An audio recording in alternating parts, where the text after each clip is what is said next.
So my name is Michael Wood. I am Head of Health Economic Partnerships at the NHS Confederation, which is a membership body for the range of NHS organisations. So my particular interest is on how the NHS relates to the local economy. So the session we've just had today really focused on changes which are happening at a local level in the economy in terms of decision making, in terms of finance, investment, infrastructure, transport, etc. and how the NHS relates to that agenda and can engage and influence that agenda.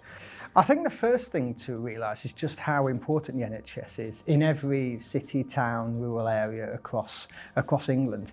You know, we are enormous procurers, we have large estates, we will be the biggest employer most likely in every part of the country.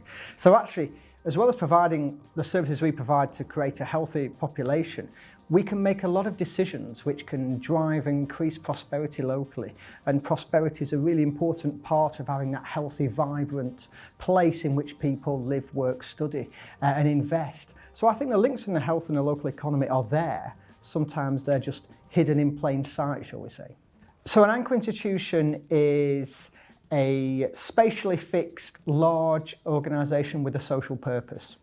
So we often would think about the town hall, a hospital, but it could be the wider NHS, a university, a college. Sometimes it could be a football team, and we've seen how the success of football teams often mirrors the success of a town's economy. So the purpose of an understanding of these anchor institutions is they're not going anywhere. So your economy could grow or it could struggle, you will be there. And actually that gives you enormous influence locally. So it's not about are you an anchor institution? It's about what are you doing as an anchor institution to make your place and your communities both better and better off. I speak with many NHS hospitals who have realised actually the sheer size and scale of their workforce. And they're starting to understand, well actually, we have vacancies, we are probably the largest employer in a town. Do we fully understand where our staff come from? Have we gone into certain wards, perhaps the wards where there's high levels of deprivation, and started talking to these groups about actually working in health and care and the many different careers we can offer, how we define and are a good employer in terms of the salaries we pay and how the transformational impact that can have. We've also spoken to many colleagues who are looking at how they procure goods and services. Rather than buying your catering nationally, for example, or some of your supplies, who are the local suppliers in your local economy that you can perhaps work with, which will help keep your money local and support the local pound? So I think there's lots of examples and they vary from place to place. You know, health and social care, actually, you know, if we take them both together, we make a potentially transformational impact on the communities we serve. And we've always known about that through the services we provide and treating people. But I'm not sure we've ever actually fully understood the behaviours and the decision making we should look at to try and truly influence local healthier communities and population health and that left shift people talk about. You know, it's often what we do outside the four walls of the hospital that matter rather than what we do inside the hospital. And so I think part of this agenda is just trying to help colleagues understand this and understand their own significance and make the links locally with other partners locally about who can drive that better understanding and economic decision making. Well, the role of finance directors I see is absolutely critical in this. And, you know, and I'd be the first to admit I'm not an expert in NHS finance. And I think, you know, sometimes we have a hugely complex world, particularly just within the NHS.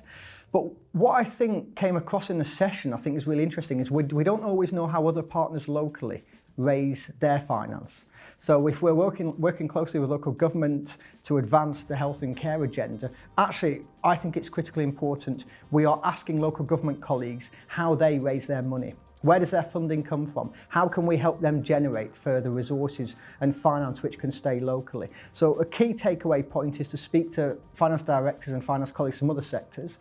I think there's something also about helping attract investment to a region. It could be R&D investment, it could be industrial investment and making your place the place to come and to do business. Because the more you direct investment to a local place, the more the sticky economy takes hold and those resources stay local. And I think there's something really important about demystifying, you know, our sector and what we do. And you know, having the confidence to talk to other sectors about their finances and the confidence to explain in simple terms what we do and how we do it, because that's a key part of partnership working. So we have examples where the finance director's role will cross local government and the NHS, particularly at CCG level. I think, you know, that you speak to those people and they give you a real place perspective rather than an institutional perspective. I think more joint positions like that should be encouraged. We have more generally with, you know, with the advancement and understanding of this anchor institution concept, real examples of where procurement directors and directors of finance have sat down and thought, well, what actually can we do locally? How can we direct and maintain some of our money locally? And we've had some examples of social value, for example, rolled out as a policy across sustainability and transformation partnerships. So I think there's place examples and there's institution examples, and it's about corralling some of those, I think, and helping people realise, you know, the art of the possible.